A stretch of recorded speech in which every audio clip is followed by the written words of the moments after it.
you're being asked. So not only do you have to understand how to solve the question that the student's been asked, but you have to have a clear understanding of what you're supposed to be answering. And so this means you got to take a very, very close look at the question that they ask you. This is critical in order to have success on this test. So let's take a closer look at the question that they give for this problem, and I think it will help, for future questions. You're asked to use your knowledge of mathematics to create a response in which you analyze the elementary school student's work and provide an alternative solution to the problem. In your response, you should correct any errors and misconceptions evident in the elementary school student's work and explain why the response is not mathematically sound. Be sure to provide a correct solution, show your work, and explain your reasoning. This whole first piece of that question is critical that you do all these things. You've got to correct the mistakes that you see in the work. You've got to explain why they don't make sense, why they're not mathematically sound. And in order to explain this, you can't just say it's wrong. You have to do these. You have to add in these three things. You got to explain that it's wrong. You got to provide a correct solution. And when you provide the correct solution, you got to show your work and explain it. And I do think there should be one more thing that's here. In the explaining when something's wrong, whenever you point out that there's an error, you always want to include examples, relevant examples. You have to add that piece in. It doesn't say it, but you want to include relevant examples. High quality relevant examples. So if the student does something wrong with a formula, you want to put that in quotations and say the student didn't do this correctly. There's something else that they don't say. They're also in this first section, not only you correcting the student's work, but it also should say you should be saying you're identifying the good.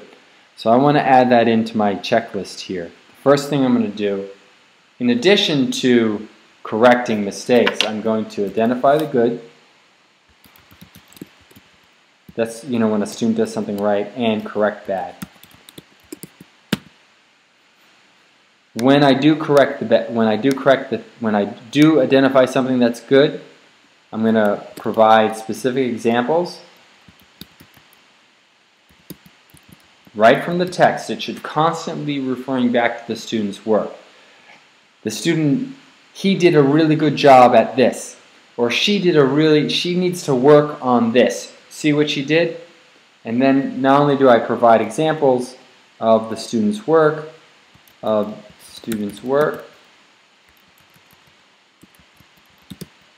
but then I have to go back and I have to, and this is part of, I guess this is 2 and 3. I've got to explain. I've got to provide a solution. Explain and give us and solve. And when I do that, I have to make sure that I show my work, all the work, all your calculations, and explain my reasoning.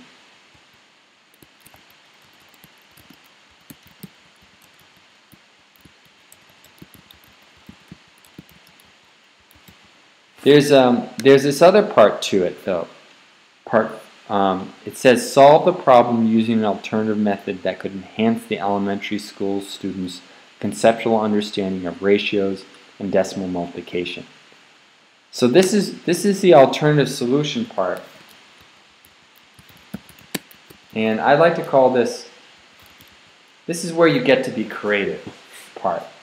This is where you present another way in which the student could have approached the problem that would have helped them understand the core concepts within the problem.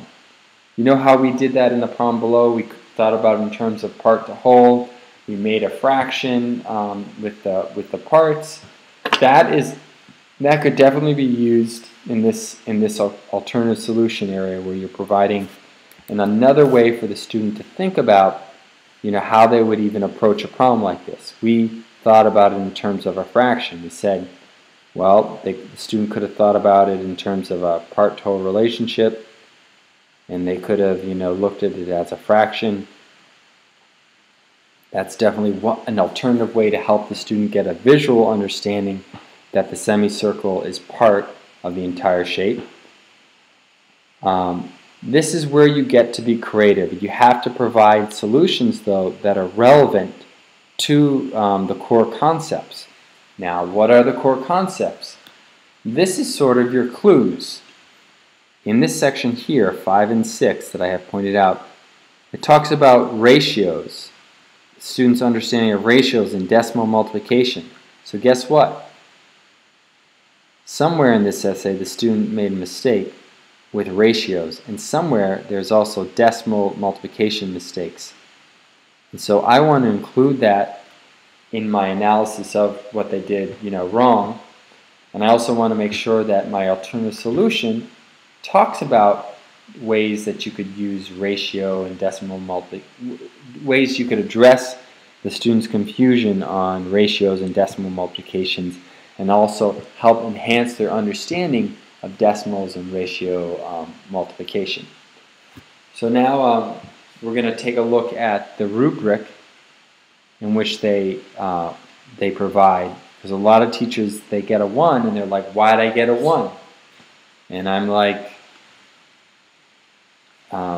let's take a look. It's important to know what makes up a 4 and what makes up a 1. So if you got a 1, it meant a few things. It meant that 1, the purpose of the assignment was not achieved. So you didn't answer all the parts to that question that we just looked at. There is little or no appropriate or accurate application of subject matter knowledge. What does that mean? It could mean a bunch of things. It could mean that you didn't show your work. You didn't use the right formulas. You just, there wasn't, it's looking for application here. It means they want to see you solving the problem, using the area formula of a circle. They want to see you doing decimal multiplication that evolves around the core concepts that you're going to be talking about. Third point. The supporting evidence, if present, is weak, and there's few or no relevant examples. What's this saying? Well, as a note, when you write this essay and we look at the samples, you want to refer back to that student's work constantly. Not once, not twice, not 3 times.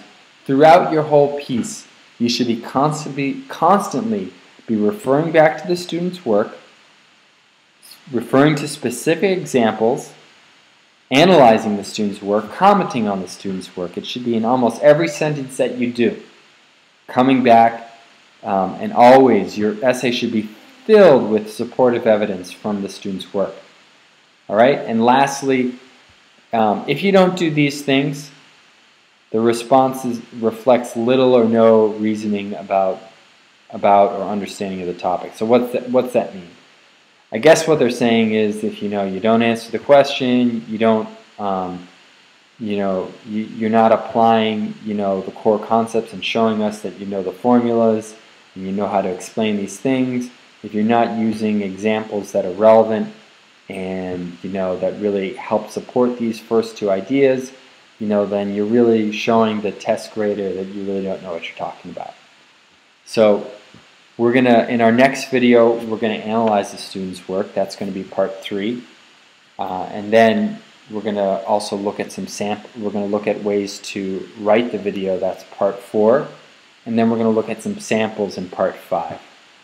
That way we can see what a 4 looks like, what all these 4 things look like. Okay?